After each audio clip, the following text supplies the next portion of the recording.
Good evening. My name is Rabbi Elizabeth Richman, and it is my pleasure to welcome you to the 2021 Jews United for Justice Heschel Vision Awards. JUFJ organizes for social, racial, and economic justice in Maryland and DC. Our organizing and education campaigns make real, immediate, concrete improvements in people's lives.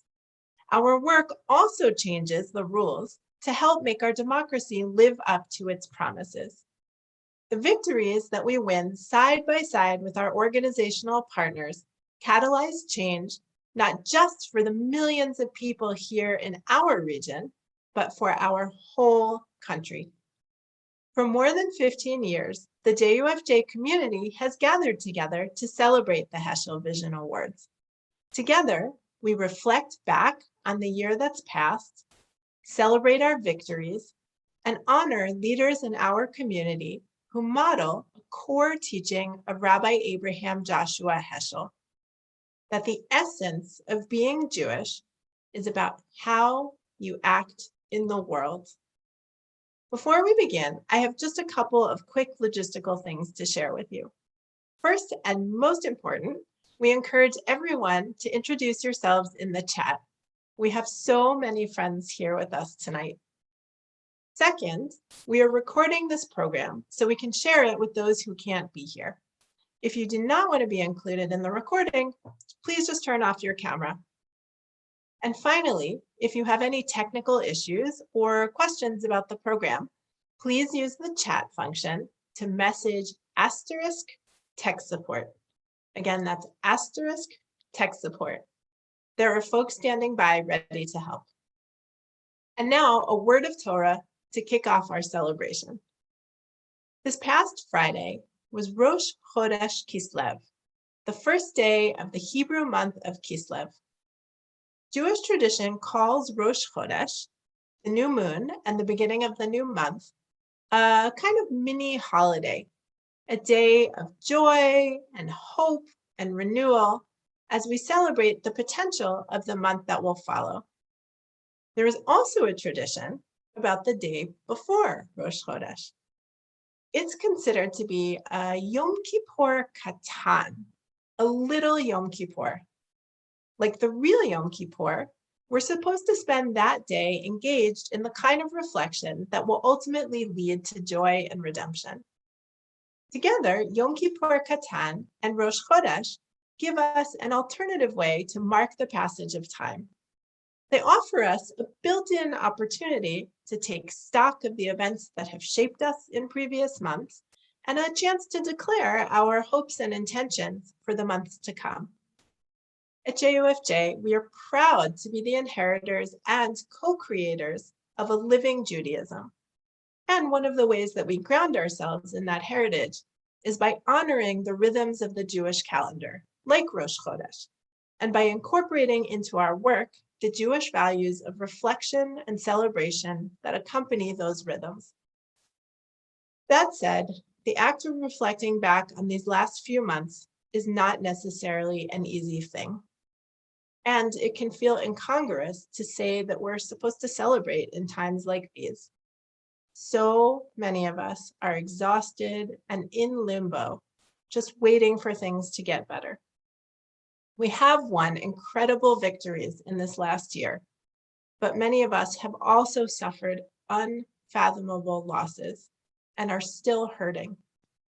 It's important to acknowledge that tonight, even in the midst of our celebration.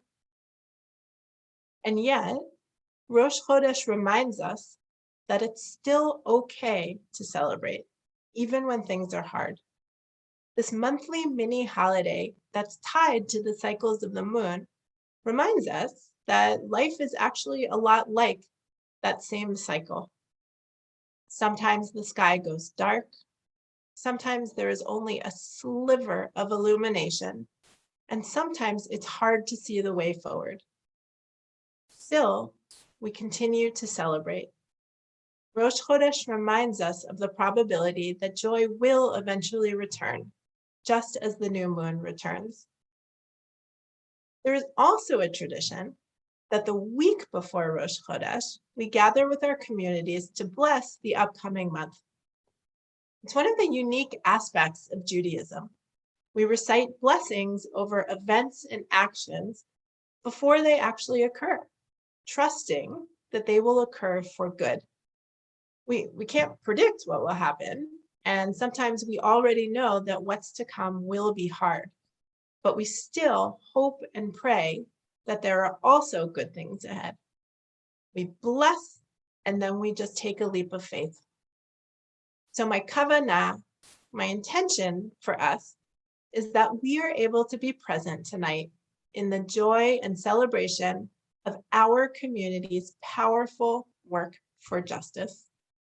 May our communal reflection on the last year since the last Heschel Awards energize, lift, and carry us through the work of the months to come. So thank you to everyone who has joined us here tonight to participate in that celebration, starting with our honorees and their family, friends, and colleagues. I'm very excited for you to meet them. I also want to welcome the JUFJ leaders and supporters who power JUFJ's work, our partners from the powerful network of change-making institutions in our region, and every single one of you here tonight who has invested time, energy, or resources in this shared work of building a just, loving, and compassionate world. I also want to give a special welcome to our elected official partners and the people who have been brave enough to run for office.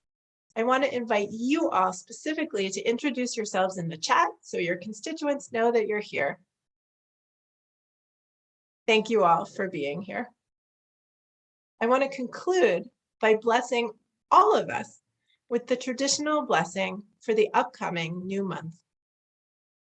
May this month be renewed for us and for all people, for good and blessing, gladness and joy, for salvation and consolation, livelihood and sustenance, for life and peace, good tidings and good news, for complete healing and imminent redemption. And let us say, Amen. And now I am pleased to introduce Joshua Mintz, Chair of the JUFJ Board of Directors.